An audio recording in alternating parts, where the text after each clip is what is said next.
In my previous Gorilla Tag video, I ranked all of OG Gorilla Tag's maps. But in this video, I'm gonna rank all of modern Gorilla Tag's maps. And they definitely added a couple more maps since the OG days. So, let's get this intro and video started. Yahoo!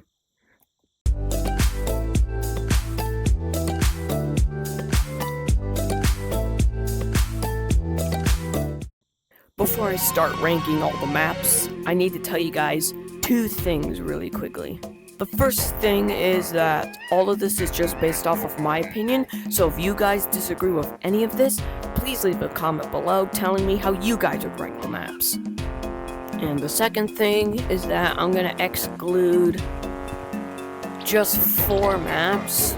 And honestly, I don't have a really good reason why, I just don't feel like they fit very well. The first map that I'm going to exclude is Critters, because 1, it's dead, no one plays it anymore, and 2, I'm pretty sure it's pretty broken. The second map that I'm going to exclude is the arcade, because 9 times out of 10, you're just going there just to enter the virtual stump, and if you don't do that, you're just gonna play Beetle Bounce and enjoy that for about 15 seconds. The third map that I'm gonna exclude is Basement, because after the monk guy escaped Basement and got into the Ghost Reactor in one of Gorilla Tag's updates, Basement just wasn't the same after that.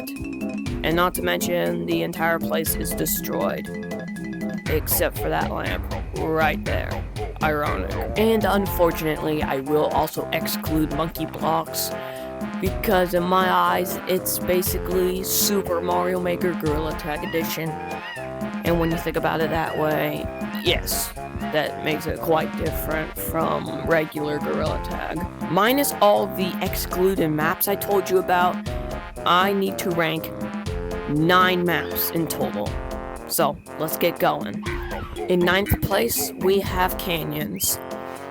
Yes, I did rank it in last place in my previous video because I said this was a horrible map for beginners, and that's still true in Canyons right now. There are still many ways to fall down, and few ways to get back up. Sure, they added these wooden structures, but they don't exactly give you a clear path on how to get back up. Yes, they did add ropes, but pretty much all of them are hanging over the bottom.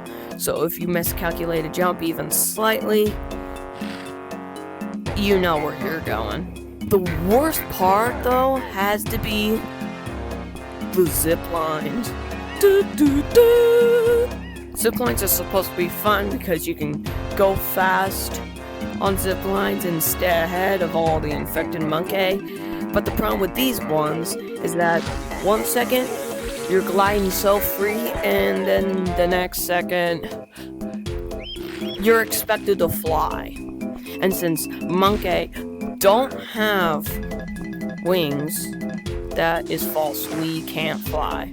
So yay. Pretty much all the ziplines do that. The combination of ropes hanging over the pit, ziplines trying to launch you like they think you're part of a space program, and the fact that there are still many ways to fall down and very few ways to get back up, just makes a recipe for disasters for beginners.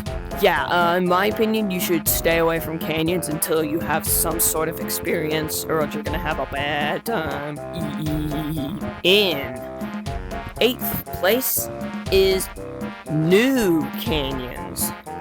And if you're like me and millions of other people, you would agree that Old Caves was better, because it just had more personality to it, and it was just generally more fun.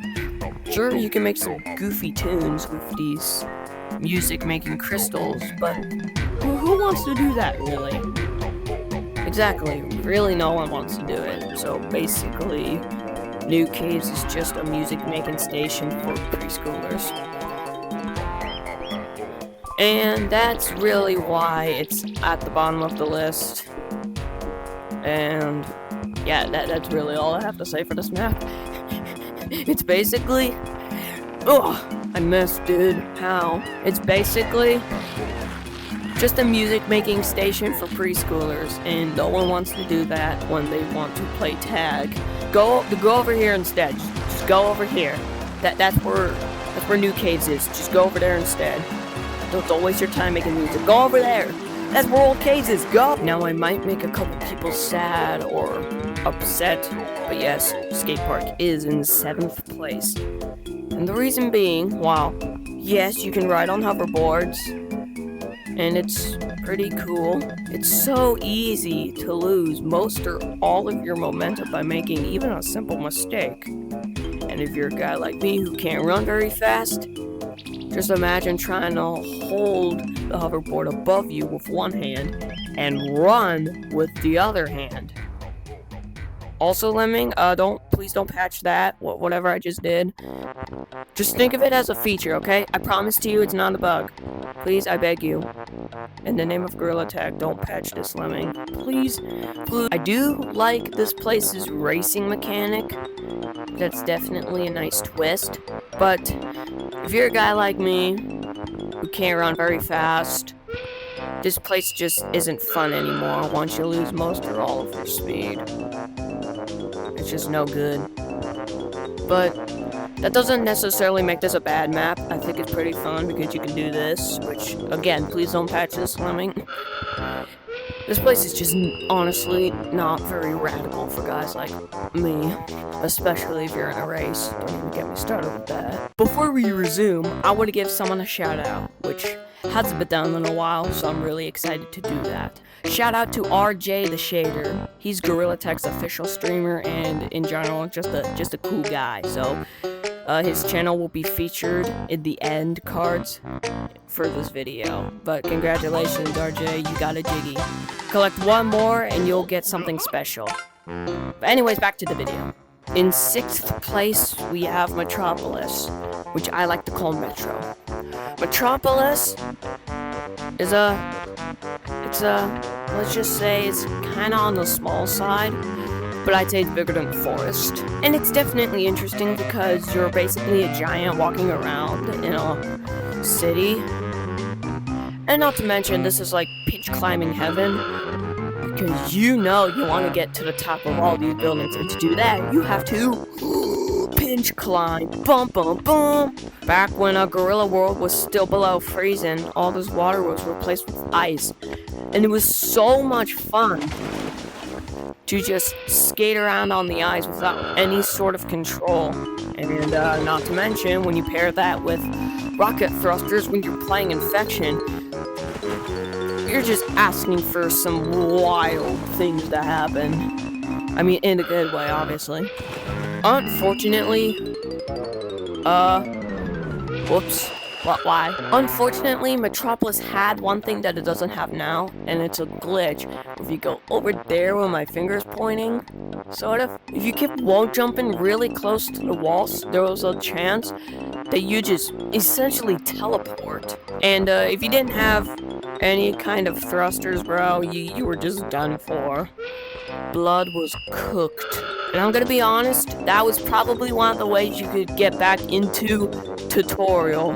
But unfortunately, I never knew that you could at the time, so I never actually used it to my advantage. But instead thought of it as a neat way to cheat. But yes, ever since they got rid of the ice and the glitch, I think Metropolis has gotten a lot less fun. So womp womp, I guess. In 5th place, we have City. Yes, City is the place where you can buy your cosmetics, subscribe to the VIM, and access about a third of the world's maps, as well as being able to watch live streams, as this is the only place where you can do it. Yes, all of that is true.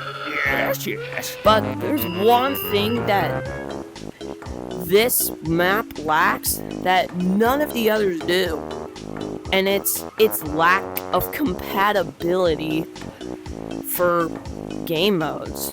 Because for whatever reason, you're forced to be in casual mode when you're in City, even if you've set your game mode to be, say, Super Infection mode. Nope, you have to be in casual or super casual. And that's really its weak spot. Other than that, it's a solid map. There's really nothing else I can say other than that. So, moving on. In 4th place, we have mountains. And yes, I know it's pretty ironic that I ranked city and mountains the exact same like I did in my previous video. But since there are more maps, you know, being higher up is even better. But anyways, mountains is in 4th place because it's lots of fun. Yeah, it's just lots of fun. And not to mention, woo!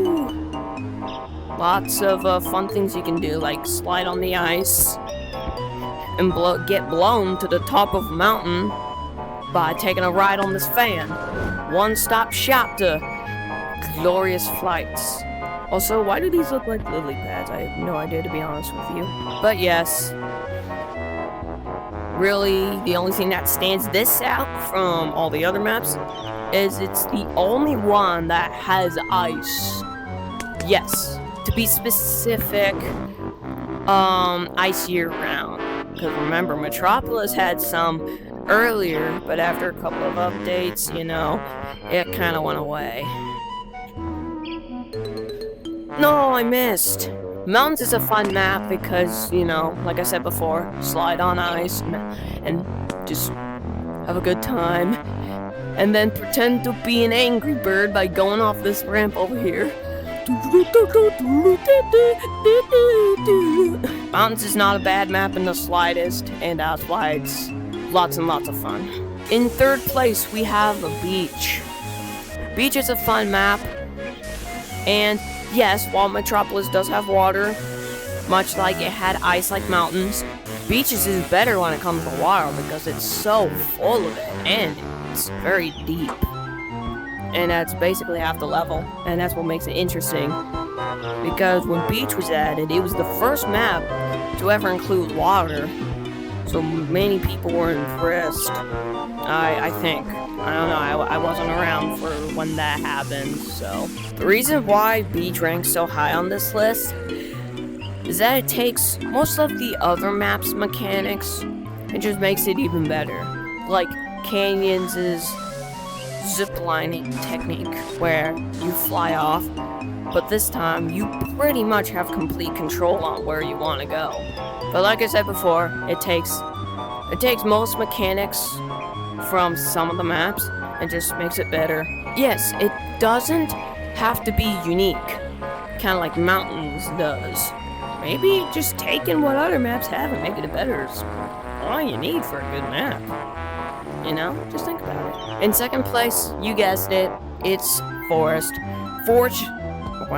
Forest is just an ageless classic.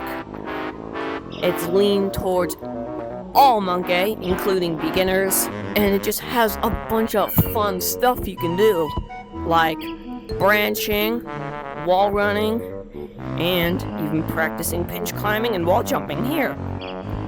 And not to mention, this also has the famous popular technique where you jump from either here or here and you jump to that branch right there, which I did in the last video, but only in infection mode, because infection mode gives you a speed and jump boost under certain conditions. So I'm gonna try and do it now without infection mode. Nope, I missed again. Forest is, again, such a good map because it's for everyone. So even beginners will get the hang of this map after a little bit. And it just makes it such a good map, you know? That's really all you need for a good map, honestly. Except not, because there's still one more map that I think is the best. In 1st place is Clouds. Clouds is just so much fun in my opinion, because it's the only place where you can grab these hang gliders and just fly like you were born to. And then once you master the technique of hang gliding without needing the giant wind boost, it's just so cinematic and cool. If I were to criticize Clouds in any way, which I don't want to, it would probably be its simplicity, because there's really not much you can do Oh, come on. There's really not much you can do other than fly around and explore the little cities. It doesn't have the zipline problem like canyons. I mean, yes, it still has the punishing thing like canyons, where miscalculating a jump will make you fall, and it takes it to a whole new level here. But it's not hard to get back up. All you need are either these really long ropes, or just get another hang glider, and you're back in action already. And yes, since Clouds is in first place, it takes the crown as, in my opinion, the best map. Because hang gliders, dude, I can't get enough of them. They're so much fun. And like I said before, once you get hang gliding down the bag, it's so cool. Whoa! What in the world was that? Alright, well, it's time to wrap up this video. I love hang gliding, but that's gonna have to wait for another time. And that will end out this video. If you guys enjoyed it, please like and subscribe. And if you guys disagree with how I ranked any of these maps, leave a comment below telling me how you guys would rank the maps. And that's really all I have to say, except you have to subscribe, or I'll burn you with this welding tool. Does anyone smell anything else burning, or is it just me?